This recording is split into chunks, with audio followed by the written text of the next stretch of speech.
नमस्कार, मैं Sneha Raut B S crime India news में आपका स्वागत है। भंडारा से शमशेर खान की खास खबर पर एक नजर। शादी का झांसा देकर कोमल के साथ बनाए अनैतिक संबंध। भंडारा जिले के हत्तीडोई गांव की रहवासी कोमल बांते से निकेश सेलेसर नामक लड़के ने प्रेम संबंध तथा शादी का झांसा देकर शारीरिक संबंध बार बार बनाए। जब वह गर्भवती हो गई तो उससे नाता तोड़ने लगा। प्राप्त जानकारी के अनुसार कोमल बांते हत्तीडोई गांव की रहवासी है। निकेश सेलेसर को काफी समय से जानती थी तथा उसे ऐसा लगता था कि हम दोनों एक दूसरे से प्रेम करते हैं। उसने कहा कि मैं तुमसे शादी करूंगा और कोमल को उस पर काफी भरोसा था तथा निकेश की बहन कोमल को अपने घर बुलाती थी तथा दोनों के प्रेम संबंध और शारीरिक संबंध के बारे में उसे मालूम था।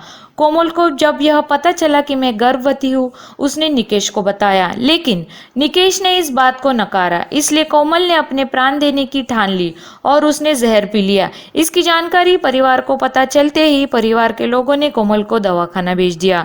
कोमल के होश आने के बाद कोमल ने अपने परिवार और परिजनों को बताया कि मैं गर्भवती हूँ, इसलिए मैंने जहर खा लिया और सारी घटना उन्हें बताई। परिवार ने इसकी तकरार भंडारा पुलिस स्टेशन में की। भंडारा पुलिस स्टेशन ने निकेश को हिरासत में लेकर जांच पड़ताल शुरू कर दी।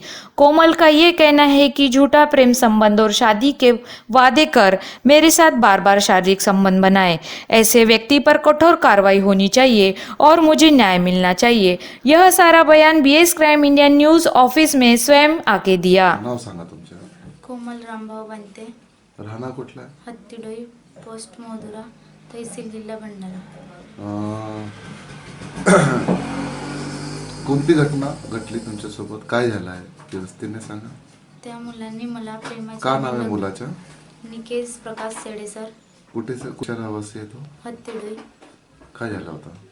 तो माझ्यासोबत प्रेम करतो म्हणून आणि मला माझ्या फोटो होत्या त्याच्याकडे आणि तुझ्यासोबत लग्न करीन म्हणून तो वारंवार माझ्यासोबत शारीरिक संबंध प्रस्थापित करत होता आणि मी त्याच्यापासून गरोदर आहे आणि त्याने मला लग्नाचा झांसा देऊन फसवलं.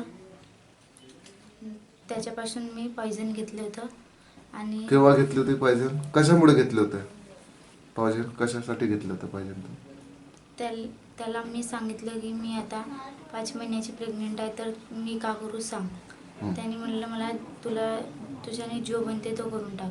म्हणून मला विचार आला की मी आता काय करू, मी प्रेग्नेंट आहे तर, म्हणून मी पॉयझन खाल्लं. त्याच्यानंतर काय झालं पॉयझन खाल्ल्यानंतर?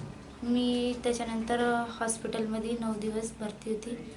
भरती असतानाच मला डॉक्टरच्या रिक्सवर डॉक्टर आणि माझे आई भाऊ डॉक्टरने परवानगी दिली आणि माझे भाऊ आई मला तिथं ग्रामपंचायतमध्ये घेऊन गेले.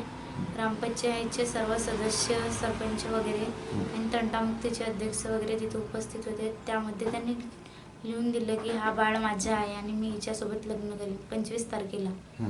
आणि तो 25 तारखेला आला नाही. आम्ही सर्वांनी 10 वाजेपासून 1 वाजेपर्यंत त्याची वाट पाहिली आणि पोलीस स्टेशनला 25 तारखेला रिपोर्ट दिली. तर आता तो तिथं मिळालेला आहे. रिपोर्ट केव्हा टाकलीस? 25 तारखेला रिपोर्ट टाकली आणि त्यानंतर तो काल मिळाला. पोलिसांनी त्याला अटक केली. आता तो तिथं आहे आणि आता पोलीस मला जेव्हा काम राहिलं तेव्हा बोलावतात आणि आता केस चालला. तुझी मागणी काय? का त्याला सक्त सजा भेटली पाहिजे त्याला? हा. आणि त्याच्याशी लग्न करायचं आहे का आता तुला? कसं नाही, आताच मी विचार नाही केली. आता त्याला सजाही पाहिजे. हा. आणि त्याची बहीण ज्या दिवशीपासून म्हणजे ते 15 तारखेपासून त्यांनी लिहून दिलं, 25 तारखेला लग्न होतं तेव्हापासून त्याची बहीण ती पण गायब आहे घरून. त्या दिवशीपासून घरी नाही. तिला सर्वच माहित होतं. त्याची बहिणीला हा. तुमचे संबंध आहे म्हणून सगळं ते मला बोलवायला वगैरे येत होती घरी कधी. तिला म्हणजे माहित होतं की माझ्या भावापासूनही प्रेग्नेंट आहे म्हणून. आणि ते म्हणत पण होती आपल्या भावाला काही, म्हणून तिला पण घरच्या लोकांनी गायब करून ठेवलाय. तुला काही असे मारेवारीची धमकी दिली का? हो. केव्हा दिली होती? त्याची आई म्हणत होती की हिला मारून हिचा खून करून तर हेच नाही राहील तर केस कशी चालेल समोर. केव्हा म्हणत होतीस? आता 27 तारखेला. 27 तारखेला. तू रिपोर्ट टाकली याच्याबद्दल असं? हो. त्याचे काका व काकू हे पोलीसमध्ये आहेत, परंतु मी पोलिसांना अशी विनंती करते की त्यांनी मला न्याय मिळवून द्यावा.